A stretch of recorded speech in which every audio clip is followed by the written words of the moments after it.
Welcome back, baby dolls. So we are in this unique time. Everybody is talking about tariffs and Trump. Everyone's now a sexpert, if you will.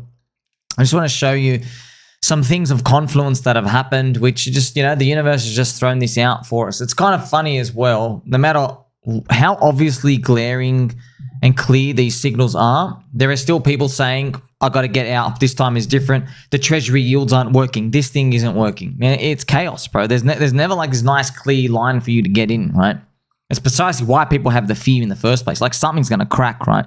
Like it's kind of like if you go to an auction and the car's pretty much, you're buying a very, very cheap car that's damaged. Like, you know, bro, there's a reason why. Okay, maybe you're trying to look for a sexy Toyota Corolla. Maybe they're normally meant to go for 20 grand. You're buying something for 8. You know, like before you even look at the car, you're like, there's a reason why the guy is listing it for 8. There's a reason why no one else has bought it yet. You know, and then you're going to go in and check it out. It's the same thing when it comes to markets, right?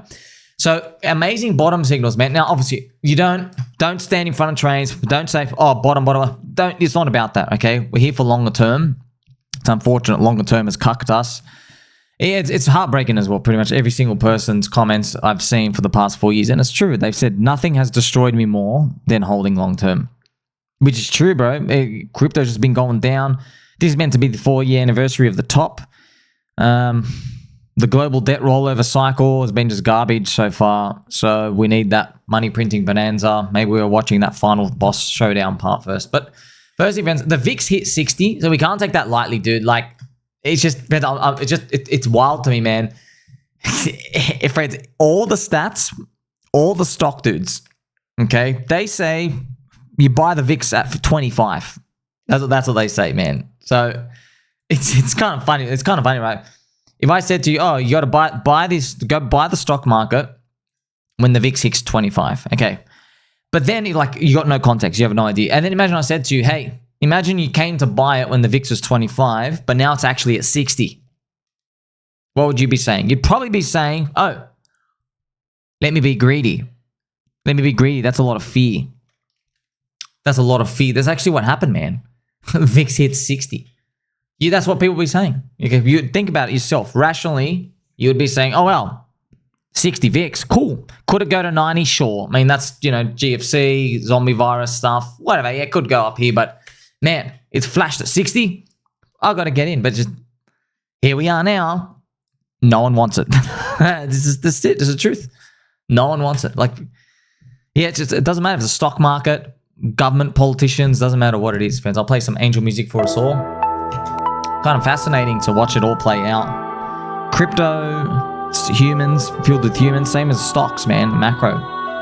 Also, friends, all of crypto is covering macro news. Man, this was literally 2022. Everyone covering the interest rates. Like, it was just, once again, like, we were the bottom signal. Crypto, macro, or it's like, well, we got to get in because we are, you know, we are trying to analyze crypto in the context of stocks and interest rates and all these things. And this is the funny part, man. Like, whenever crypto, Twitter, and all of crypto news, they're talking about macro, it's always the bad one.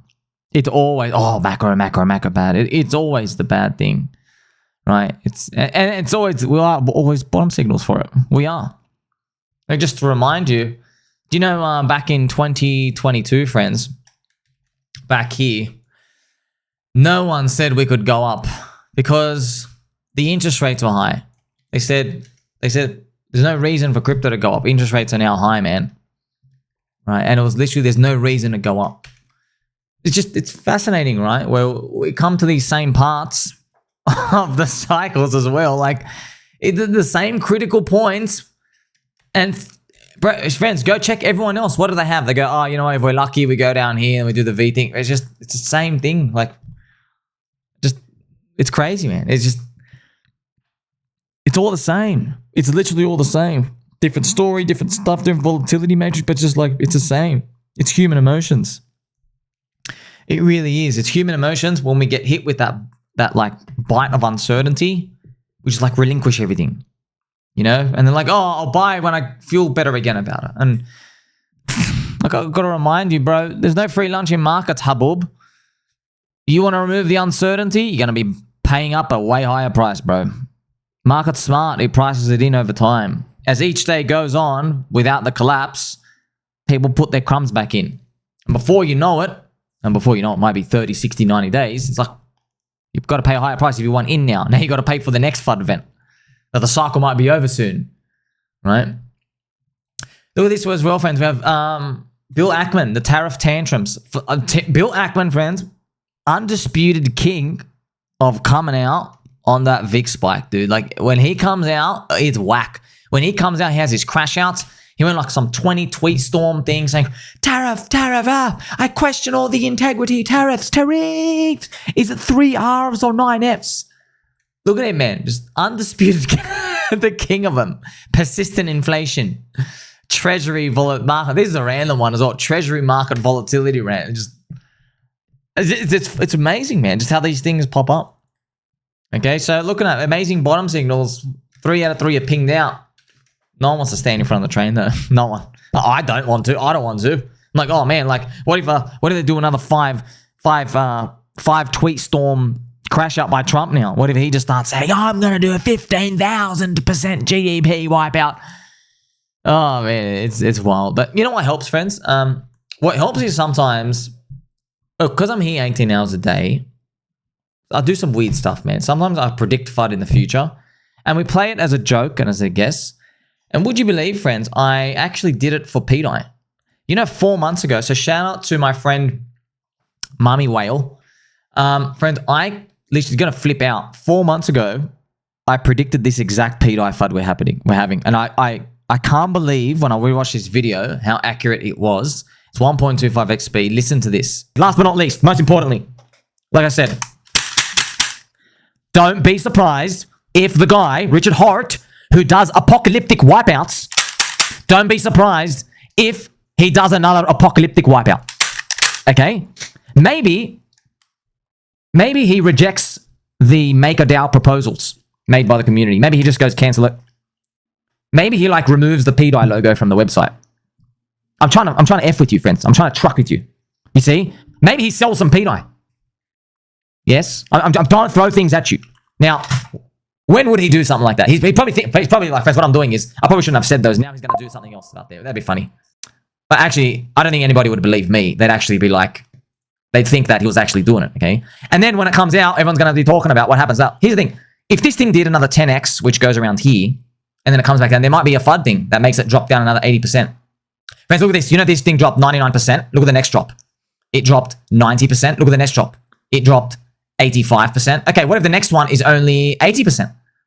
Wow. Yeah, friends, what if it does that? What if it goes to like 7 cents and then drops 80% back down to 1.5 cents? And there'll be another round of FUD there. So all I'm saying is, look, here's the thing. You can't unfud him or anything. You can't, okay? You can't unfud. What if he just says, oh, I don't like pDAI? Imagine he just comes out and says, you can't unfud him. I'm just letting you know. He can say anything he wants. You can't change this for me. Last but not least, man, I got goosebumps. I can't. I'm speechless. To the T. Everything that happened. Literally. I don't like it. The voting's buckled. Wild. But here's the thing, friends. Here's the thing. There was no trembling in my voice because the price was higher. Because it was up here. And I was just predicting, guessing. I'm like, you know, it might go to 10 cents and there's a new FUD thing. But because we just go down, you're like, trembling in my voice, trembling. I'm shocked. Are you shocked? I literally to the T. And I was actually saying it. So, old Sommi from 4 months ago. Don't believe whatever he says. Don't. Fuck. Man, that's wild, man. Now, friends, some people have they have a bit of an antagonistic feel or view on Richard. And look, man, I know we got to guess, but I'm just going to play it fair. You know, I'm going to pretend I am Richard, as decentralized me will call him. And this is my speculation, man. My speculation, friends, is that he didn't want to do the pDAI FUD thing. He was forced to. That's what I'm thinking. I'm thinking he was forced to because Ethereum stopped at 3,600 and it came down here. and he probably looked at it. He's like, man, when you have monthly candles, 1, 2, 3, 4 monthly candles at the time. Remember, it was in March. It was the 4th red monthly candle. Now we're on the 5th one. He's probably like, bro, that's not bull market stuff, dude. We all know it. Let's be honest. 4 red monthly candles in a row is bear market stuff. In fact, Ethereum didn't even do 4 red monthly candles in its actual bear market. It only did 3. Okay, so when it did 4, he was like, you know what, you're cooked. So that's why I'm just guessing the collateral value, expected appreciation is lower because maybe Ethereum's target's not 20K anymore. Or maybe what Richard decided, this is what I'm just figuring. He's like, you know what? Ethereum might get to like 17,000 one day, but the odds are lower, right? That might be on my mind what he's thinking about. I'm feeling like he's like, you know what? It ain't 80% chance anymore. It's more like 20%. And that's why I'm just guessing. He's like, well, I want to succeed with this pulse chain thing. I don't want to have a 20% chance that we like fulfill it this cycle. I want 100% chance. So what's the next step? You go to plan B. Yeah, plan B is plan B, B for biblical shakeout. Shake, shake, shake. And then the supply has to go from the non-believers following a Twitter. FUD, FUD, FUD, FUD, FUD, FUD, FUD, FUD. Thank you very much. Here's the supply gone. We'll fix stuff later on. That's how I'm interpreting it. I could be totally wrong. That's how I'm looking at this stuff, right? I'm looking at this move as, okay, this is a necessity because of that. It'd be easy to have the guy answer the questions, but also you don't want him to answer the questions because it ruins everything and like defeats the whole purpose of trying to make a decentralized stablecoin the world's never seen before. Yeah, so friends, as we battle all these, it's kind of funny, man. Like I showed you that, right? Trying to predict FUD in the future, it can help. But even I believe that, man, it came. Even I could predict it, it came. And I'm like, I haven't thought, man, this time it's different. Because like you doubt yourself. You're like, oh, but you guess a lot of things, and you're always moving the goalposts or push with the carrot on the stick again. Shout out to my friend Sommi Fan Token. I don't care what they say. China is my friend. They will come to the table with a money printer move. We'll raise them another money printer move. Crypto will win. So here I am with President Pooh. So there's going to be the China stuff and everything happening out here, friends. Ultimately, at the end of the day, you're watching these big macro moves happen in real time. Look at this. China's currency has been devaluing. This is Kyle Base's chart up here. See, the higher this goes, the weaker the yuan is, okay? So this is USD over CNY. Yeah, and then 7.33, then it hits 7.40. So as you can see, that's why China, as soon as they get taxed, they just change their manipulation thing straight away. They do manipulate their currency, but it is what it is, man. What friends, what can we do? It's outside of our control. I mean, like, they gave us a 60 VIX, man. The VIX hit 60. And, a lot of people saying it's over. Risk, risk, risk. Of course there's risk. Of course there's risk. We've got a lot of headroom, though, Rates of 4.5%, not 0. They can do a QE thing. We got some bazookas in there. You know what I mean? Like, I think if we're going to go full-blown explosion, we got to exhaust them first. That's just what I think. For now, friends, we just got to let the S&P 500 battle out this zone on the daily. Everyone's watching it. What's it going to do? I don't know what's it going to do around. It's got to like figure out what's going to happen. You already saw, like, funny thing, I just guessed it right. I said, oh, it's going to be like little recovery rallies, and then like the tweet comes out where they're like, you know what, we're going to tax them again, and then it drops down again, goes down here, and like, friends, like I just showed you, Marjorie, which is one of like the representatives out here, they're all buying, man. The politicians are buying. The Republican politicians are literally buying the dip on their stocks. I'm not joking. I'm like, we've got the report. They're literally buying this dip right now. So, like I said, like I just want to open your mind to the type of like insider access that the market price is in. Like, these government people, they might know, oh, President Xi's not going to capitulate, but they get the embassy guy to talk to our embassy guy first. Try to figure out a sweet deal. Then he goes back. Then his higher manager calls, right?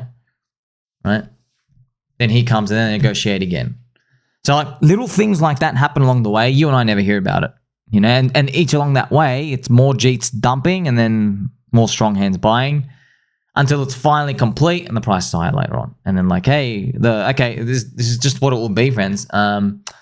Like if we get through this, okay, we get through this and we're alive. This thing doesn't go to zero. If we get through this, you're going to be buying into another round of FUD here, bro. It'll be the retracement FUD. It'll be the we can't cut rates, oil, tariffs aren't stopping the recession FUD. There's another, just total chaos. It's always another round of FUD there is.